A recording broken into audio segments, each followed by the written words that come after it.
Welcome back. We are very happy to be joined by Matt Dery because Stoney's up north, and a perfect week for it because we got a lot of NBA stuff to get into. So thank you very much for joining us. Tommy, great to be here, bud. You love July 4th weekend? Did you get a little barbecue in? Just took it easy. Took it easy, absolutely. I heard you're up in the Clem. Look at you, yes, Mr. went Big up Shooter. to Mount Clemens today. It was fun to be up there. Some nice action there. But let's hop in. We'll do Tigers first. Yes. All-Stars. Let's get that out of the way. You're not as surprised that Verlander didn't make the team as I am. Why not? No, I think that there are some very deserving guys ahead of him. I think Jared Weaver got the biggest snub for the pitchers, plus it's in Anaheim. He's an Anaheim guy. I think King Felix comes second. I think Verlander third. I mean, Justin won 10 games. Is he better than Trevor Cahill? Is he better than Fausto Carmona? Absolutely. But everybody's got to take somebody from all the teams, so he gets snubbed. I think Brendan Bosch not being on the fan vote is an absolute joke. I mean, 46 RBIs, and he was brought up at the end of April. What he's put together is ridiculous. From not to merit consideration, even in the manner you're talking about, is ridiculous. And, Tommy, you could argue that Bosch has better numbers than David Ortiz and should be the backup DH. And I get why Big Papi goes, and I get why Joe Girardi has to pick all these Red Sox to appease, not upset any Boston people. But still, not to be on the fan vote. Ooh, Michael Young's on the fan vote again. I mean, Michael Young's a bore. There are 5 Rangers already. Do we need 6? Good point. One of my bosses at the radio station, works down in Dallas. Nobody cares about the Rangers in Dallas. Michael Young? I like Michael Young. He's a good player.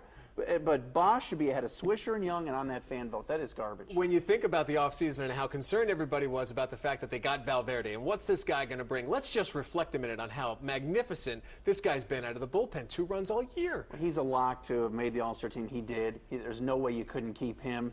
The way he's pitching right now, and Rivera blew a save, what was it, yesterday or today, you know, hey, Valverde could be closing the game out.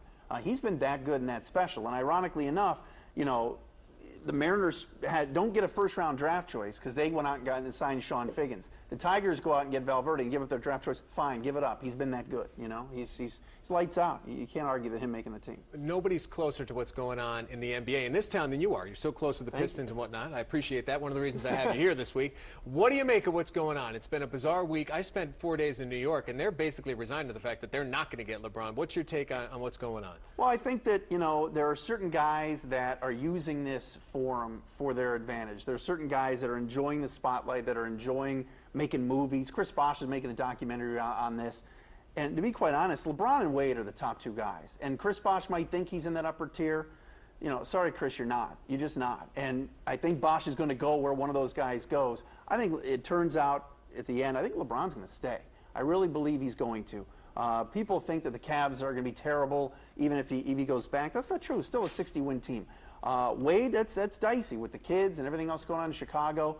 I think if the Knicks go out and really give Amari Stoudemire 5 years and $100 million, and he does not show up every night, which is kind of his MO, boy, oh boy, that's going to get ugly in New York. What can you tell us about the Pistons? The names we hear, Brendan Haywood, Matt Barnes, not necessarily barn-burning names when you hear them. Well, I mean, right now they have about $5.8 million to play with the mid-level, and they're hopeful of signing a guy like Haywood. The problem is when you call him at midnight, you're in line behind teams that, number one, are going to win right away, which the Pistons know they're not, you know, right away in terms of elite winning. And, you know, the Dallas Mavericks want Haywood back, but they can give him $8 million. Pistons can only give him $5.8. Matt Barnes is a tough guy. He's a Joe D type, you know, gets in guys' faces on both ends. On his own team, if guys aren't playing hard, you know, he's ruffled feathers with Kobe and LeBron.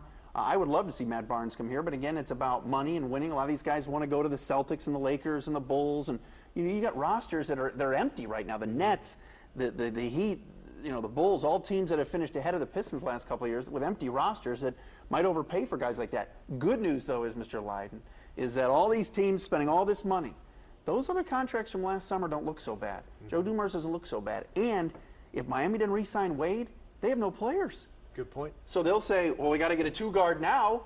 Let's get Joe on the phone and get Rip Hamilton down here. Let's do it. One of the honors of sitting in this seat is you, my friend, get to dole out the Stonehead. Who do you got? I think our Stonehead of the week has got to be C.B. Buckner, the home plate umpire from today. He's got awful, and he's probably the worst umpire in the game. The players voted him the worst. Today, that ridiculousness behind the plate, and you just knew it was coming with Jeremy Bonderman, and Bonderman did not pitch well, and he's a 4-6 pitcher.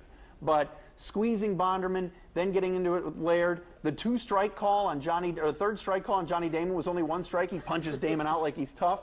CB. There's only one strike on the man. And so CB. he's the Stonehead. He's got to be. He's got to be the Stonehead. He's terrible. Good job. Well, thanks a lot. We All right, appreciate you Tom. coming Great on. to see you. Happy 4th of July. That's Matt Dery from 97.1 The Ticket. We appreciate you sticking with us. We'll be back right after this.